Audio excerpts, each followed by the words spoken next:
We've got to learn how this works. There's something that you just... It works with my shoes and not yours. Yeah, maybe your shoes are too dark. Yeah. This is gonna be sweet. Baby, sweet baby, what am I gonna do? Hey, there's less boxes. We're still on the big camera, so you don't get to see me tonight. That's unfortunately your loss. But we sold the other headlight today, and we sold the light module. So those are on their way to, the headlight's headed up to Washington State, and the light module's going to Kentucky, where eBay will then ship it to, I don't even know, I think it's in India. I'm just being racist and judging the guy's name with 46 letters in it. But anyways, those things are gone. We still have the headlights. They are up there, or the taillights.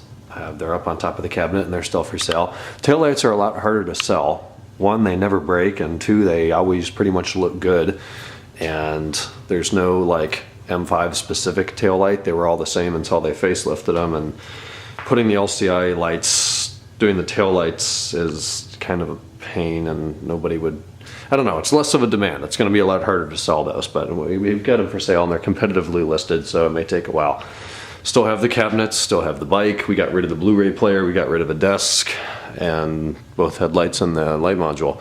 Otherwise, there's still stuff for sale. So the shop that has the E60 right now still can't figure out the lighting. They are having somebody come over with NCS Expert on a computer, and they're gonna try it that way. And we're gonna find out tomorrow if that's gonna work. They don't think that the alternator's a problem. There was a fuse missing for a brake booster. Back before we even facelifted the lights, pretend that this F10's the E60.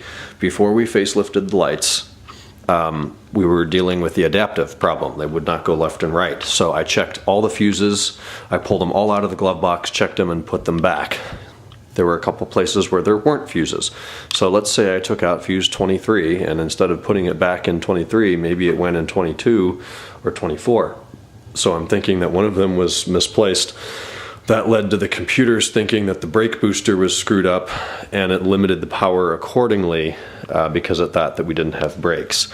So seemingly the engine problem's fixed by relocating or replacing fuse 23 for whatever that deals with. MAFs are plugged back in. They haven't driven it a ton yet, but they said that it's working fine. There's no power reduction mode anymore. So seemingly that's fixed. The front tension struts are an issue. They're going to be replaced. They think that's the suspension problem. There could be more. They're going to do more diagnosis later. And then the lights, they're trying NCS Expert tonight, and we'll find out tomorrow. So that's the update on the 60. Got a little gadget today from eBay, actually shipped from Ireland last week. And this is going to fix the, or patch the seat bypass issue, where it's going to bypass the passenger restraint system fault. So there's two pieces to this kit. So there's an occupancy sensor in the seat. If there's somebody sitting there and the car's in an accident, boom, go the airbags. If there's not somebody sitting there, it doesn't detonate the passenger airbags. The occupancy sensor fails. The way to do it is about $3,000. You remove the seat, take off all the leather and all the cushioning, and then replace the occupancy sensor. We don't want to go through that.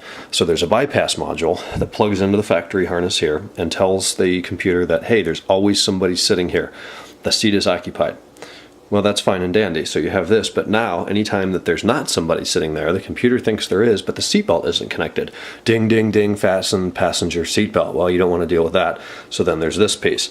This piece you have to wire, you have to pin that in. It comes with the pins right there that you put into the harness for the passenger seatbelt. So there's two parts. They tell it it's always occupied, and then tell it the seatbelt's always on.